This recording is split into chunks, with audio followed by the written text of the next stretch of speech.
So if you are someone, probably a registered nurse who wants to practice in the Republic of Ireland, but due to one of two reasons, have employment gaps, or probably not actively practicing as a nurse or a midwife in your home country, but yet want to practice in the Republic of Ireland, and this video is for you. I have very good news for you.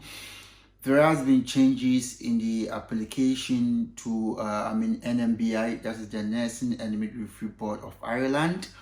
Yeah, and these changes was made somewhere last year, but it seems to me a lot of people don't have information on that, so I'm quickly going to take you through.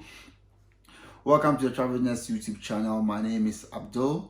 Yeah, so I know people have been struggling with the NMBI registration, which is the Nursing and Midwifery Board of Ireland. So there have been changes to the criteria for non-direct overseas application to the NMBI, known as the G3. So the NMBI registration, if you look at the video that I did on the NMBI registration, you will find out that there are different pathways depending on where you were trained, depending on where you are currently practicing, and you wanting to come over to the Republic of Ireland to practice, then there is a certain pathway that you need to follow. So for most people who were trained overseas and now want to come over to the Republic of Ireland, usually go through the G3 pathway. That is when you are from a non-European country as well.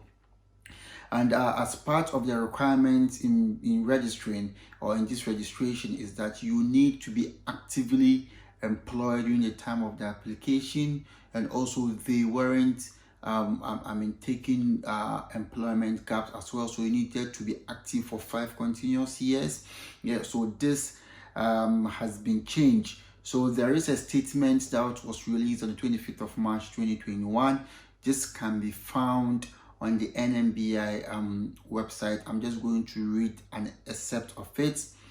Yeah, except from the statement that was released. You know that initially on the G3 pathway, for you to be able to practice as a nurse or midwife in the Republic of Ireland, you needed to provide evidence that you practiced for 12 months in the previous 5 years, and evidence of active registration in another jurisdiction, that is your home country. So following a review of this practice by NMBI, the board of the regulatory body yesterday, which was 24th of March 2021, approved a proposal to remove the criteria and change our practices.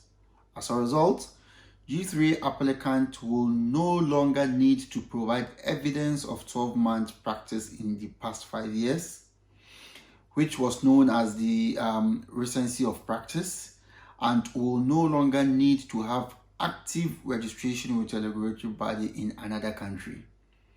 So G3 applicants will be still required as a normal to provide a CCPS, that is Certificate of Professional Standing. So provided you've been registered with your regulatory body in your country, that is fine. You don't necessarily have to follow that 5-year active practice. So if due to one or two reasons, childbirth, sickness and all that, you have some form of employment gaps, so this also is a good news for those who doesn't have much working experience, probably fresh graduates but are registered. This is also an opportunity for you to practice in the Republic of Ireland, so take good use of this opportunity. I will leave the link to this particular release in the description box below, so you can have a full read of the whole statement, and I'll also leave a link to the Telegram group where you can join, and if you have further questions and clarifications, you could ask them anyway. Thank you very much for watching. Kindly share, subscribe to the channel for more exciting videos. Thank you very much. Bye.